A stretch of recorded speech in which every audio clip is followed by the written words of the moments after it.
Bonjour mes apprenants et soyez les bienvenus. Aujourd'hui, nous allons faire une révision qui concerne les cours de grammaire pour le niveau 6e année d'enseignement primaire, plus des exercices corrigés. Alors, pour les cours que nous allons faire aujourd'hui, on a les types de phrases, les formes de phrases, le groupe nominal sujet et le groupe verbal, le complément d'objet direct et le complément d'objet indirect, les connecteurs spatio-temporels, la réduction et expansion de la phrase. Commençons par le premier cours, les types de phrases. Alors, une phrase est un ensemble de mots qui doit avoir une signification. Elle commence par une majuscule et se termine par un point. Exemple, les enfants révisent leurs cours. Alors, quels sont ces types de phrases? Donc, il existe 4 types de phrases. Le premier type, c'est la phrase déclarative. C'est une phrase qui permet de donner une opinion ou de raconter un événement. Et elle se termine par un point. Exemple, la fille fait ses devoirs. Le deuxième type, c'est la phrase impérative.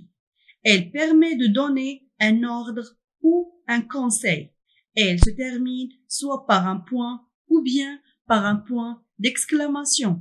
Exemple, ouvre la porte. Le troisième type, c'est la phrase interrogative. C'est une phrase qui permet de poser une question. Et elle se termine par un point d'interrogation. Exemple, qui frappe à la porte? Le dernier type, c'est la phrase exclamative. C'est une phrase qui permet de exprimer des sentiments. Exemple, comme tu es belle. Passons maintenant au premier exercice. Indique le type de chaque phrase. Nous avons des phrases, je vais les lire. Soyez sage pendant mon absence. Comme il est mignon ce chaton. Veux-tu jouer avec nous? Les garçons ont bien travaillé. Quelle belle odeur! Tu dois bien travailler pour réussir. Écrivez la date d'aujourd'hui.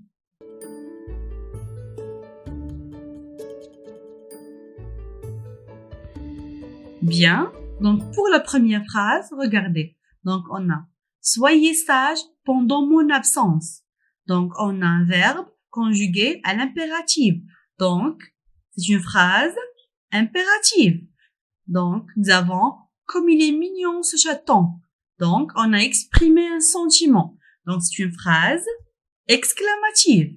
« Veux-tu jouer avec nous ?» Donc, bien sûr, c'est une phrase interrogative. Les garçons ont bien travaillé. Dans cette phrase, on a déclaré une information. Donc, c'est une phrase déclarative. Quelle belle odeur! Donc, on a exprimé un sentiment. C'est une phrase exclamative. Tu dois bien travailler pour réussir. C'est une phrase déclarative. Écrivez la date d'aujourd'hui. Donc, on a un verbe et pas de sujet. Un verbe conjugué à l'impératif. Donc, c'est une phrase impérative. Non. La deuxième leçon. Les formes de phrases. Il existe 2 formes de phrases. La première forme, c'est la forme affirmative. Le verbe indique que l'action a lieu. Donc, c'est une phrase qui dit oui. Exemple, j'achète un nouveau sac à dos. La deuxième forme, c'est la forme négative. Le verbe est accompagné d'un adverbe qui indique que l'action n'a pas lieu. C'est une phrase qui dit non. Exemple, le garçon ne termine pas son travail. Donc, différents adverbes expriment la négation. Exemple, ne pas, ne personne, ne plus, ne jamais, ne rien, ne guère, ne nini et d'autres encore. Passons maintenant au deuxième exercice. Transforme les phrases affirmatives en phrases négatives en utilisant les expressions de la négation indiquées. Nous avons des phrases. Première phrase. Elle a un frère et une sœur. L'expression de la négation indiquée, c'est ne nini. La deuxième phrase. Les monstres existent. L'expression de la négation, ne pas. La troisième phrase, j'ai quelqu'un dans ma vie. L'expression de la négation, ne personne. Quatrième phrase, il y a des enfants. Donc l'expression, c'est ne pas. Je fais souvent la vaisselle. L'expression de la négation, c'est ne jamais.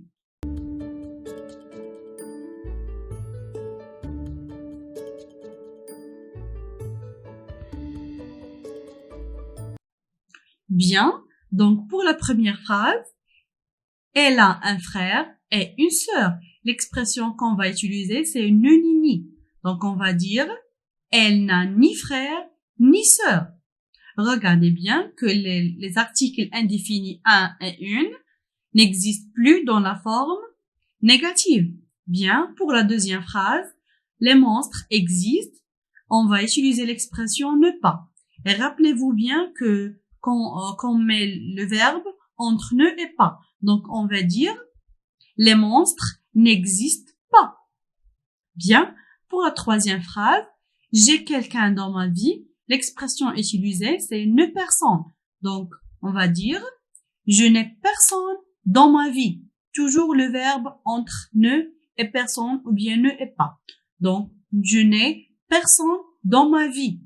La quatrième phrase, il y a des enfants. L'expression utilisée, c'est ne pas. Donc, nous allons dire, il n'y a pas des enfants. Je répète, il n'y a pas des enfants. La dernière phrase, je fais souvent la vaisselle. L'expression utilisée, c'est ne jamais. Donc, on va dire, je ne fais jamais la vaisselle. Donc, souvent, ça deviendra jamais. Donc, je ne fais jamais la vaisselle. Bien. Pour la troisième leçon, le groupe nominal sujet et le groupe verbal. Nous savons tous que la phrase simple contient un seul verbe conjugué. Donc, elle est constituée d'un groupe nominal sujet et d'un groupe verbal. Exemple, le chat poursuit une souris. Donc, le groupe nominal sujet ici, c'est le chat. Le groupe verbal, c'est poursuit une souris. Donc, le groupe nominal sujet, c'est celui qui fait l'action exprimée par le verbe. Elle est généralement placée avant le verbe. Il est peut-être un nom propre comme Fatima parle au téléphone. Le groupe nominal sujet ici, c'est Fatima. Il est peut-être aussi un groupe de mots. Par exemple, le père de Ahmed lit le journal. Le groupe nominal sujet ici, c'est le père de Ahmed. Il est peut-être aussi un prénom. Par exemple, tu parles beaucoup. Le groupe nominal sujet ici, c'est tu. Notez bien que le verbe s'accorde avec le groupe nominal sujet. Lorsque le groupe nominal sujet est au singulier, le verbe ça doit être au singulier. Et lorsque le groupe nominal sujet est au pluriel, le verbe ça doit être au pluriel. Exemple, Leila s'amuse avec sa poupée. Les enfants s'amusent. Regardez la première phrase. On a le groupe nominal sujet, il est singulier. Donc le verbe, il est conjugué avec la troisième personne du singulier. Deuxième phrase, les enfants, il est pluriel. Donc le verbe, il est conjugué avec la troisième personne de pluriel. Pour le groupe verbal, c'est la seconde partie de la phrase dans laquelle on parle de l'action réaliste. Il est peut-être composé du verbe seul, par exemple, la fille joue. Le groupe verbal ici, c'est joue. Ou bien d'un verbe plus d'autres mots. Par exemple, la maman prépare des gâteaux. Le groupe verbal ici, c'est prépare des gâteaux. Passons maintenant au troisième exercice. Donc, entoure le groupe nominal sujet et souligne le groupe verbal. Nous avons des phrases. Je vais les lire. Mon copain viendra vers 7 heures. La pluie tombe. Mes parents et moi partirons en Espagne. Sarah cherche son cahier.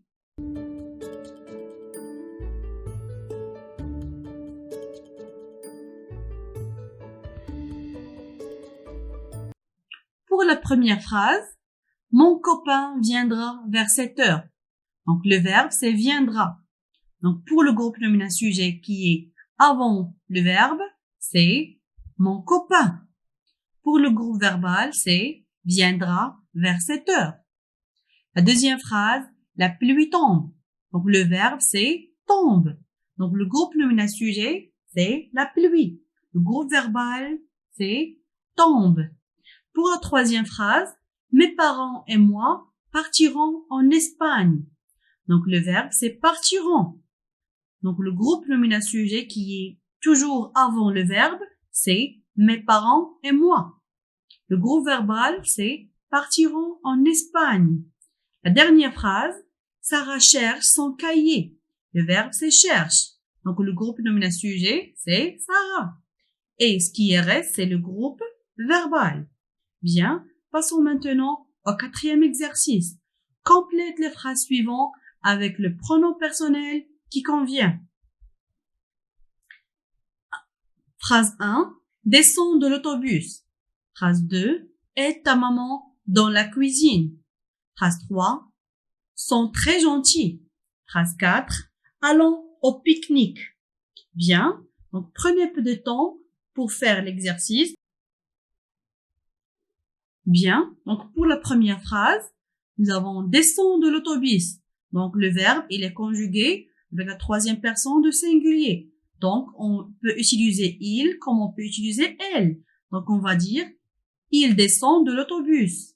Elle descend de l'autobus. Bien, pour la deuxième phrase, nous avons le verbe aide.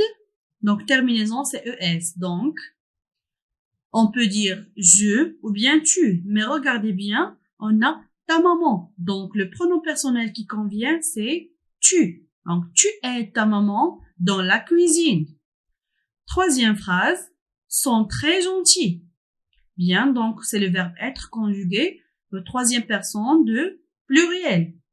Donc, on va utiliser elles sont très gentilles. Parce que, regardez, l'adjectif gentil, c'est au féminin pluriel. Donc, nous allons dire, elles sont très gentilles.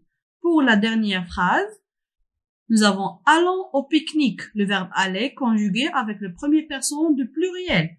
Donc, nous allons au pique-nique. Très bien. Pour la quatrième leçon, le complément d'objet direct et le complément d'objet indirect. Donc, le complément d'objet direct, COD, complète un verbe auquel il est rattaché directement. Il répond à la question qui ou quoi, posée juste après le verbe. Exemple, le menuisier fabrique des armoires. On va poser la question, le menuisier fabrique quoi? Donc, le menuisier fabrique des armoires. Donc, le complément d'objet direct ici, c'est des armoires. Regardez bien, il est rattaché directement avec le verbe fabrique. Donc, fabrique des armoires. Très bien. Donc, un complément d'objet direct peut être de différentes natures. Il peut être un nom propre. Par exemple, j'ai croisé Judia. J'ai croisé qui? J'ai croisé Judia. Un groupe nominal. Mon ami Rita collectionne les beaux timbres. Mon ami Rita collectionne quoi? Mon ami Rita collectionne les beaux timbres. Une proposition. Je pense que tu les retrouveras. Je pense quoi? Je pense que tu le retrouveras. Très bien. Donc, un verbe à l'infinitif. Nous aimons écrire. Nous aimons quoi? Nous aimons écrire. Ou bien, un pronom. Comme me, tu, le, la, l'apostrophe, nous. Par exemple, Alia, vous l'avez déjà vu. Alia, vous l'avez déjà vu? Très bien. Pour le complément d'objet indirect, le COI, il complète un verbe auquel il est rattaché à l'aide d'une préposition. Par exemple, à, de, par, sur, en, avec, pour, etc. Il répond à la question à qui, à quoi, de qui et de quoi. Exemple, Leila se moque de son frère. Donc, on va poser la question, Leila se moque de qui? Donc, Leila se moque de son frère. Regardez entre le verbe se moque et entre le complément d'objet indirect, son frère, il y en a une préposition, c'est de. Très bien. Donc, un complément d'objet indirect peut être de différentes natures aussi. Il est peut-être un nom propre. Elle a rêvé de Ali. Elle a rêvé de qui? Elle a rêvé de Ali. Elle est peut-être un groupe nominal. Par exemple, ma cousine parle de mon frère. Ma cousine parle de qui? Ma cousine parle de mon frère. Il est peut-être une proposition. Je pense à ce qu'il m'a dit. Je pense à quoi? Je pense à ce qu'il m'a dit. Il est peut-être un verbe à l'infinitif. J'oublie de boire. J'oublie de quoi? J'oublie de boire. Il est peut-être un pronom personnel. Sarah lui dit bonjour. Sarah lui a dit bonjour. Bien. Passons aux exercices 5. Souligne le complément d'objet dans chaque phrase et indique sa nature, s'il est COD ou bien COI. Nous avons des phrases. Ahmed apporte une tisane. Je sais nager. Il pense à ses amis. Les loups ont tué la brebis. Les chiens et les chats reconnaissent leur maître. Elle a fini par réussir.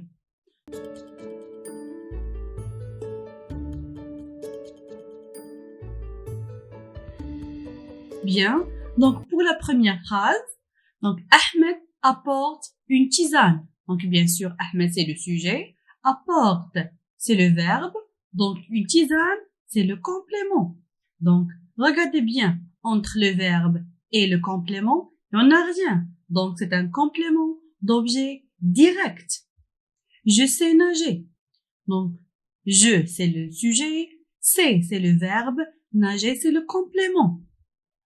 Donc, entre le verbe et le complément, il n'y en a rien aussi. Donc, c'est un COD. Troisième phrase, il pense à ses amis. Donc, le verbe, c'est pense. Le complément, c'est ses amis. Donc, regardez entre le verbe et le complément, on a une préposition à. Donc, c'est un complément d'objet indirect. Très bien. Donc, les loups ont tué la brebis. Le verbe, ont tué. Le complément, c'est la brebis. Donc, entre le verbe et le complément, il n'y en a rien. Donc, c'est un complément d'objet direct. Les chiens et les chats reconnaissent leur maître. Le verbe, c'est reconnaissent. Le complément d'objet direct, c'est leur maître. Bien sûr, entre le verbe et le complément, il n'y en a rien. Donc, c'est un complément d'objet direct. La dernière phrase, elle a fini par réussir. Le verbe, c'est fini. Donc, elle a fini par quoi? Elle a fini par réussir. Donc, le complément, c'est réussir. C'est un verbe à l'infinitif. Donc, c'est un complément d'objet indirect. Très bien. Pour la leçon 5, les connecteurs spatio-temporels. Donc, les connecteurs spatio-temporels sont des mots invariables. Ça veut dire des mots qui ne changent pas, qui servent à exprimer le temps et l'espace dans un récit. Voici quelques connecteurs spatiaux. Donc, ici, en haut, derrière, près, en bas, sous, dans, sur, devant, à gauche, à droite, etc. Exemple, Inès installe la table près de la fenêtre. Donc, près, c'est un connecteur de l'espace. Donc, voici quelques connecteurs temporels. Aujourd'hui, demain, hier, tantôt, d'abord, enfin, puis, ensuite, soudain, etc. Exemple, hier matin, j'ai rencontré mon ami d'enfance. Donc, hier matin, c'est un connecteur temporel. Bien. Passons aux exercices 6.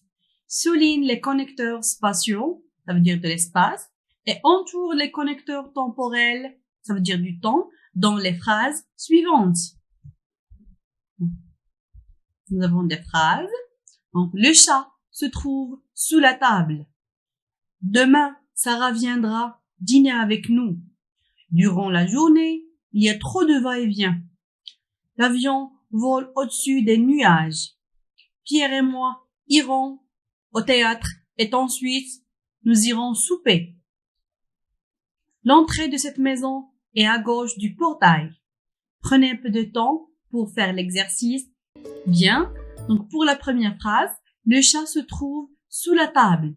Ici, nous avons un connecteur de l'espace. C'est sous. Donc, on va le souligner.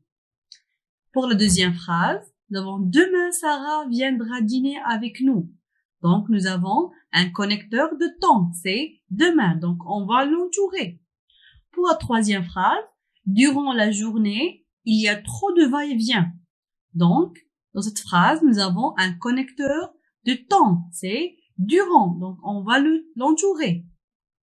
L'avion vole au-dessus des nuages. Donc, le connecteur qu'on a ici, c'est au-dessus. C'est un connecteur de l'espace. Donc, on va le souligner. Pierre et moi irons au théâtre et ensuite, nous irons souper. Donc ici, nous avons deux connecteurs, un de temps et l'autre de l'espace. Donc, O, c'est un connecteur de l'espace, donc on va le souligner. Ensuite, c'est un connecteur de temps, donc on va l'entourer. La dernière phrase, donc l'entrée de cette maison est à gauche du portail. Donc le connecteur ici, c'est à gauche. Donc c'est un connecteur spatiaux. On va le souligner. Très bien. Pour la dernière leçon de cette partie, expansion et réduction de la phrase. Donc, une phrase minimale, comme on a déjà vu, contient un groupe nominal-sujet plus un groupe verbal. Donc, exemple, le fils aide son père. Le fils aide son père. Un groupe nominal-sujet, le fils. Un groupe verbal aide son père. Donc, pour enrichir une phrase minimale, il faut préciser le sens de ses composants par des adjectifs qualificatifs, des compléments ou bien des adverbes. Exemple, on va enrichir la phrase précédente. Donc, on va dire « Le petit-fils aide intelligemment son pauvre père ». Donc, on a ajouté un adjectif petit, un adverbe intelligemment et un autre adjectif pauvre. Donc, le petit-fils aide intelligemment son pauvre père. Bien. Au contraire, pour réduire une phrase, on supprime les adjectifs, les compléments et les adverbes. Exemple, nous avons une phrase « L'énorme vague s'est brutalement abattue sur le petit bateau ». Donc, on va préciser les adjectifs et les adverbes. Donc, on a l'énorme, un adjectif, brutalement, un adverbe, et petit, un adjectif. Donc, on va supprimer ces adjectifs et cet adverbe. Donc, on va dire « La vague s'est abattue sur le bateau ». Je reprends. « La vague s'est abattue sur le bateau ». Donc, pour enrichir une phrase, on ajoute des adjectifs ou bien des adverbes. Pour réduire une phrase, on supprime ce qu'on a ajouté. C'est simple. Passons aux exercices 7. Enrichis les phrases suivantes. Donc, Ali pratique le sport. J'ai voyagé à Tanger. Cette voiture roule. Donc, nous avons des phrases minimales qui contiennent un groupe nominal-sujet, des groupes verbaux. Donc, on va enrichir les phrases suivantes. Prenez un peu de temps pour faire l'exercice.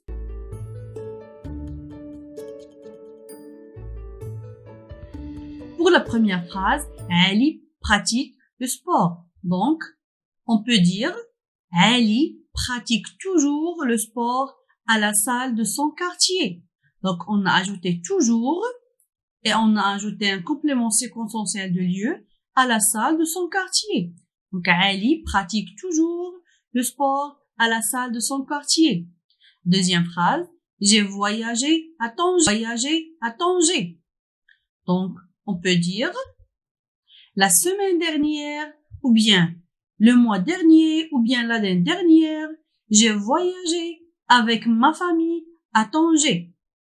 Je reprends. La semaine dernière, j'ai voyagé avec ma famille à Tanger. Donc, on a enrichi cette phrase. La dernière phrase, cette voiture roule. Cette voiture roule. Donc, on peut dire cette voiture rouge roule très vite. Cette voiture rouge roule très vite. Donc, on a ajouté un adjectif qui qualifie la voiture. Donc, et un adverbe, très vite. Donc, cette voiture rouge roule très vite. Bien. Pour l'exercice 8, on a le contraire. On va réduire les phrases suivantes. La petite fille aime jouer avec sa jolie poupée. Phrase 2. Chaque matin, Safa va à l'école à pied. Phrase 3. Hier, ma mère a préparé un délicieux gâteau. Donc, réduis les phrases suivantes. Bien. Donc, pour la première phrase, pour qu'on réduise cette phrase, on doit d'abord préciser les adjectifs ou bien les adverbes ajoutés à cette phrase. Donc, la première adjectif, c'est petite. Et on a aussi jolie. Donc, on va supprimer ces adjectifs. On va dire, la fille aime jouer avec sa poupée. La fille aime jouer avec sa poupée. La deuxième phrase, on a chaque matin, Safa va à l'école à pied. Donc, on a chaque matin et on a à pied comme complément circonstanciel de manière. Donc, on va dire Safa va à l'école tout simplement. La dernière phrase, on a hier ma mère a préparé un délicieux gâteau. Donc, on a un connecteur temporel hier. On a un adjectif délicieux, donc on va les supprimer. Donc, ma mère a préparé un gâteau, tout simplement. Ma mère a préparé un gâteau. Très bien. Donc, voilà mes chers, ce qu'on a pour aujourd'hui. Je vous donne un rendez-vous pour la deuxième partie de cette révision dans un autre vidéo. Prenez bien soin de vous et à la prochaine vidéo, Inch'Allah. لا تنسوا الإعجاب بالفيديو والاشتراك في القناة تشجيعا لنا لنستمر بنشر المزيد إن شاء الله.